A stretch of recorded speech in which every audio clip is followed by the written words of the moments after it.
주님께서 여러분과 함께 마르코가 전한 거룩한 복음입니다. 그때 예수님께서 배를 타시고 건너편으로 가시자 많은 군중이 그분께 모여들었다. 예수님께서 호숫가에 계시는데 아이로라는 한 회당장이 와서 예수님을 뵙고 그분 발 앞에 엎드려 제 어린 딸이 죽게 되었습니다. 가셔서 아이에게 손을 얹으시어 그 아이가 병이 나아 다시 살게 해주십시오 하고 간곡히 청하였다. 그리하여 예수님께서는 그와 함께 나서시었다. 많은 군중이 그분을 따르며 밀쳐댔다. 그 가운데 12의 동안이나 하여라는 여자가 있었다. 그 여자는 숱한 고생을 하며 많은 의사의 손에 가진 것을 모두 쏟아부었지만 아무 효험도 없이 상태만 더 나빠졌다. 그가 예수님의 소문을 듣고 군중에 섞여 예수님 뒤로 가서 그분의 옷에 손을 대었다. 내가 저분의 옷에 손을 대기만 하여도 구원을 받겠지 하고 생각하였던 것이다. 과연 곧 출혈이 멈추고 병이 나은 것을 몸으로 느낄 수 있었다. 예수님께서는 곧 당신에게서 힘이 나간 것을 아시고 군중에게 돌아서시어 누가 내 손에 옷을 대었느냐 하고 물으셨다. 그러자 제자들이 예수님께 반문하였다. 보시다시피 군중이 스승님을 밀쳐대는데 누가 나에게 손을 대었느냐 하고 물으십니까? 그러나 예수님께서는 누가 그렇게 하였는지 보시려고 사방을 살피셨다. 그 부인은 자기에게 일어난 일을 알았기 때문에 두려워 떨며 나와서 예수님 앞에 엎드려 사실대로 아뢰었다. 그러자 예수님께서 그 여자에게 이르셨다. 딸아, 네 믿음이 너를 구원하였다. 평안히 가거라. 그리고 병에서 벗어나 건강해져라. 예수님께서 아직 말씀하고 계실 때에 회당장의 집에서 사람들이 와서는 따님이 죽었습니다. 그러니 이제 스승님을 수고롭게 할 필요가 어디 있겠습니까? 하고 말하였다. 예수님께서는 그들이 말하는 것을 곁에서 들으시고 회당장에게 말씀하셨다. 두려워하지 말고 믿기만 하여라. 그리고 베드로와 야고보와 야고보의 동생 요한 외에는 아무도 당신을 따라오지 못하게 하셨다. 그들이 회당장의 집에 이르렀다. 예수님께서는 소란한 광경과 사람들이 큰 소리로 울며 탄식하는 것을 보시고 안으로 들어가셔서 그들에게 어찌하여 소란을 피우며 울고 있느냐? 저 아이는 죽은 것이 아니라 자고 있다 하고 말씀하셨다. 그들은 예수님을 비웃었다. 예수님께서는 그들을 다 내쫓으신 다음 아이 아버지와 어머니와 당신의 일행만 데리고 아이가 있는 곳으로 들어가셨다. 그리고 아이의 손을 잡으시고 말씀하셨다. 탈리타 쿰. 이는 번역하면 소녀야 내가 너에게 말한다. 일어나라는 뜻이다. 그러자 소녀가 곧바로 일어서서 걸어다녔다. 소녀의 나이는 12살이었다. 사람들은 몹시 놀라 넋을 잃었다.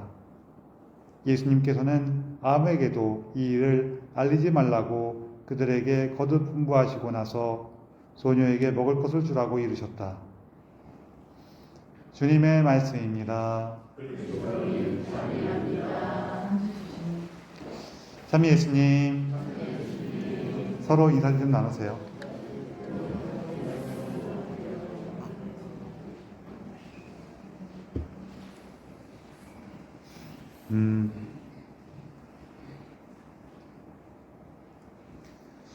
전에 어떤 친구가 이제 젊은 친구죠. 이제 대학생 됐거나 사회 초년생이거나 그런데 처음으로 친구 부모님의 그 상이 난 거예요. 그 처음으로 이제 친구 부모님께서 돌아가셔갖고 거기 이제 문상을 가는데 이제 이 친구가 다른 애들한테 물어보는 거예요. 야, 나 거기 조문하러 가는데 그래도 빈손을 갈 수 없잖아. 그 뭐 이렇게 갖다 줘요. 뭐 이렇게 돌아가셨을 때 이렇게 뭐 낸다 그래요. 조의금이나 뭐 부조금이나 이렇게 내죠. 근데 그거를 헷갈려갖고, 야, 합의금 얼마큼 내야 돼? 그랬더니 다른 친구가, 네가 죽였냐? 오늘 블라시오 성인 축일도 있는데요. 오늘 이날이 되면은 지역에 따라서 좀 다르지만 목에다가 축복을 줍니다. 왜 축복을 주냐면은 오늘 축복을 받으면은 1년 동안 생선 먹을 때 목에 가시가 걸리지 않는다 그래요. 이게 지금 우리한테는 생선 가시가 목에 걸리는 게 그게 특별한 일인가 싶지만 사실 옛날에는 목에 가시가 걸리는 그런 일 때문에도 사람이 죽을 수가 있어요. 그래서 꽤 중요한 일이에요. 왜 그러냐면은 블라시오 성인께서 살아계실 때 어떤 부인이 죽은 아들을 데리고 왔어요. 왜 죽었냐면은 목에 음식이 걸려서 죽은 거예요. 가시가 걸려갖고.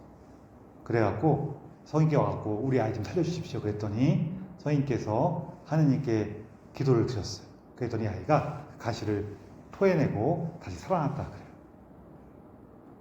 그것 때문에 이 블라시오 성인께 우리가 전구를 청하면은 1년 동안 뭐가 생긴다고요?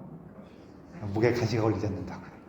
여러분 특별히 생선 좋아하시는 분들은 오늘 열심히 기도하세요.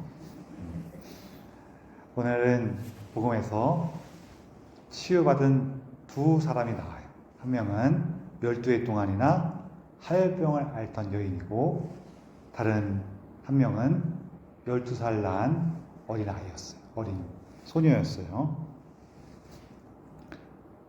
그래서 이 두 이야기가 이제 한 이야기 안에 겹쳐서 있죠. 마르코 복음사가는 이런 식으로 이야기를 만드는 거를 좀 즐겨하시는데 이게 그냥 그런 일이 벌어졌고 그 사이에 이런 일이 벌어졌어요 뜻이 아니라 두 가지가 같이 의미가 있는 걸로 묶어 놓으신 거예요. 그래서 이제 그런 내용도 얘기하기 전에 먼저 잠깐 하나만 얘기하면은 여기 보면은 12해 동안 하혈병을 앓던 여인 나오는데 이 여인이 예수님의 옷자락에 손을 대었다 그래요. 근데 재밌는 게 여기 보면은 예수님께서 누군가가 자기 곁에 와서 치유를 얻게 된 걸 아시고 그 사람을 찾으시는데 사람 제자들이 누가 누구냐 이렇게 하니까 누가 내 옷에 손을 댔냐 다 그러니까 제자들이 뭐라 그래요? 아니 사람들이 이렇게 막 밀쳐대는데 어떻게 누가 내 옷에 손을 댔냐고 말씀하시는 게 말이 됩니까? 이렇게 오히려 반문을 해요. 근데 이 두 가지가 다르다는 거예요. 아우구스토 성인께서 하신 말씀이 있는데 사람들은 밀쳐댔는데 여인은 옷자락을 잡았다는 거예요. 이게 어떻게든 되고 싶은데 손이 안 닿으니까 겨우 옷자락을 탁 잡았다는 그런 의미로 이제 이해할 수 있지만 다른 건 뭐냐면은 다른 사람들은 예수님한테 누구나 다 예수님을 만지면은 자기가 치유를 얻을 거라는 그런 기대가 있었어요, 없었어요? 있었어요. 있었으니까 막 그거 하는 거 아니겠어요? 그런데 그렇게 해서 가갖고 밀쳐대는 거예요. 여러분들 저분이 나한테 너무너무 귀중한 걸 주실 것 같아 라고 할 때 가서 막 밀어요? 어떻게 할 거예요? 조심스럽게 대할 거 아니에요? 공손하게 대할 거 아니에요? 그렇죠? 근데 밀어냈다는 얘기는 뭐예요? 뭘까요? 예수님을 만지면은 내가 치유를 얻을 거라는 그 믿음이 있어요, 없어요? 그 믿음은 있죠. 그 믿음은 있는데 그것을 이루어 주시는 분께 대한 존경이 있어요? 없어요. 그렇죠? 뭐만 있냐면은 내가 얻을 거라는 그 마음이 너무 강해. 그 마음만 있어요. 그 마음이 강한 거 자체가 문제는 아닌데 그 마음만 있어요. 그리고 내가 이렇게 막 손을 대서 얻어낼 거야. 나는 그 생각뿐이에요. 그러니까 밀쳐되는 거죠. 우리 되게 자연스럽게 생각하면은 저분이 우리에게 큰 도움을 주실 거야. 라는 그 마음이 있으면은 상대방에 대한 존경이 생기죠. 그렇죠. 우리에게 무언가 큰 희망을 주시는 분, 큰 기쁨을 주시는 분은 우리가 존경해요? 존경하지 않아요? 존경하지 않는다면은 그거는 이제 마술램프 대하는 거예요. 야, 나와서 내 말 좀 들어봐라. 내가 시키는 것 좀 해봐라. 그러는 거잖아요. 그래서 아우구스티노 성인께서는 그거를 구분하신 거예요. 우리가 하느님을 믿을 때 그 믿는다는 것이 그분을 믿는 거냐, 아니면은 내가 그렇게 하면은 뭐가 나오겠지 하고 그걸 믿는 거냐. 좀 다르죠. 우리가 그거를 우리 삶 안에서 한번 고민해 보면 좋을 것 같긴 해요. 이걸 꼭 예수님뿐만이 아니라 그 하느님의 사랑이 숨어 있는 모든 곳에서 마찬가지예요. 그렇죠? 우리가 뭐 좋은 일을 하거나 훌륭한 걸 하거나 그럴 때 내가 이렇게 하니까 이렇게 될 거야 하는 기대가 우리 안에 있긴 있어요. 그렇죠? 근데 그것이 하느님의 은총 안에서 이루어지고 있다는 것. 특별히 내가 하느님의 그 사랑과 도우심 안에서 그 멋진 사건들 안으로 한 걸음 한 걸음 나아가고 있다는 것을 기억한다면은 우리는 거기 얽혀있는 사람들이나 거기 함께하는 그런 일들에 대해서 좀 더 존중하겠죠. 내가 그 앞에서 좀 더 겸손할 수 있을 거예요. 그러니까 우리는 내가 이렇게 할 거야 라는 그 생각이 빠질 때가 종종 있어요. 제가 여러분들 얘기를 하는 게 아니라 누구 얘기하는 걸까요? 제 얘기를 하는 거예요. 살다 보면 그럴 때가 있더라고요. 그리고 막 그렇게 하고 있다가 언제 정신 차려요? 보통은 한 대 얻어맞고 정신 차리죠. 한 대 팍 얻어맞고 나서 내가 이렇구나 그러면서 하느님 제가 또 이러고 있습니다. 아이고 부끄러워라 그러단 말이에요. 아니, 부끄러운 게 문제가 아니죠. 그때 되게 힘든 상태가 되니까. 그럴 때가 종종 있어요. 그러면서 이 두 치유 사건이 일어날 때 우리 여기 아까 하이라는 여인은 12해 동안 병을 앓았고 이 소녀는 12살 동안 12해 동안 살아있었다 그랬죠. 12라는 말은 성경에서 12라는 말을 나올 때에는 그냥 정말로 하나 둘 셋 넷 이렇게 숫자를 헤아려 갖고 12이라는 뜻이라기보다는 하느님의 뜻이 충만히 이루어질 그 순간, 그런 거를 주로 얘기해요.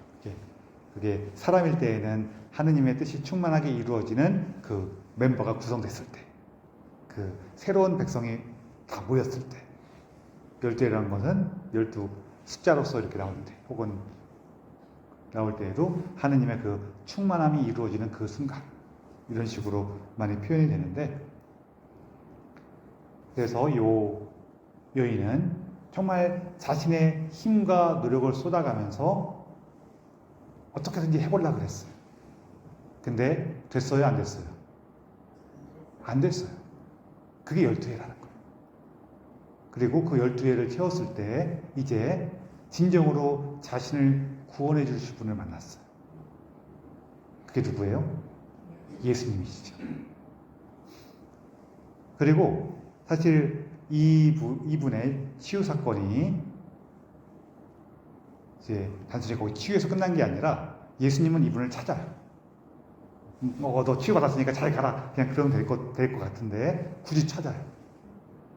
왜냐하면은 이분에게 단순히 육신의 치유에서 끝나는 것이 아니라 구원을 선포해 주기 위해서, 그 믿음 안에서 이루어진 그 구원 안에서 그가 하느님의 사랑에 충만하게 살아가기를 원하셨기 때문에 그를 찾으시는 거예요. 동시에 이 사건은 이제 회당장인 야이로에게는 표징이 돼요. 이렇게 얘기하고 있는데 집에서 사람이 와갖고 소식을 전해요. 무슨 소식을 전해요? 딸이 죽었다고. 그 이제 소용이 없다고 소식을 전해요. 그런데 예수님께서 뭐라 그래요? 두려워하지 말고 믿기만 하여라. 그래요. 믿음으로 무언가 새로움이 있을 거라는 기대를 품겨준단 말이에요. 지금이 우리 눈에는 죽은 것으로 보이고 절망적인 순간으로 보이지만 사실은 믿음 안에서 뭔가 그것이 아니라는 것, 희망을 준단 말이에요. 특히 이 야이로는 방금 전에 뭘 봤어요? 앓는 여인이 치유된 걸 봤단 말이에요. 그 믿음 안에서. 그래서 정말로 절망처럼 보이는 이 순간에도 믿음에 대한 희망을 가질 수가 있었어요. 그리고 나서 이제 예수님께서 그 아버지와 어머니와 당신의 제자들만 딱 데리고 가시는데 이게 이 멤버들은 그 어린아이를 사랑하는 사람들만 그 자리에 모인 거죠. 혹은 예수님과 함께하는 사람들만 그 자리에 모였어요. 그리고 또 하나 이게 뭐가 있냐면은 이제 교부들께서 하신 말씀이에요. 회당장의 딸이잖아요. 그렇죠? 회당장의 딸로서 12해 동안 살았다는 얘기는 그가 율법에 충실한 자로서 자기 삶을 살았으나 그것이 이 아이에게 생명이 되어줬어요. 결국은 죽음이 되어버렸어요. 죽음이 되었다는 거예요. 그래서 우리가 열심히 살고 애쓰고 하는 게 좋은 일이란 말이에요. 근데 그걸 하면서도 그것이 죽음이 될 수가 있어요. 누굴 만날 때까지? 예수님을 새롭게 만날 때까지. 우리가 살아오면서 여러 가지 노력도 하고 애도 쓰면서 우리 삶에 많은 것을 이렇게 준비해 두거든요. 좋은 것도 참 많아요. 그런데 그렇게 좋은 것이 많은데도 불구하고 삶이 점점 무거워지고 힘들고 외롭고 그럴 때가 있어요. 그 순간이 바로 우리가 예수님을 새롭게 만나는 순간이고 예수님을 다시 만나는 약속의 때가 되는 순간들이에요. 그래서 이 두 이야기가 서로 이렇게 묶여 있는 거예요. 12해 동안 나는 이것도 해보고 저것도 해보고 내 힘으로 이렇게도 살아보고 저렇게도 살아보고 어떻게든지 이것을 해내려고 애를 썼지만 결국 누굴 만났을 때 예수님을 만났을 때 비로소 우리 삶이 생명과 치유를 얻게 됐다는 거예요. 그래서 여러분 오늘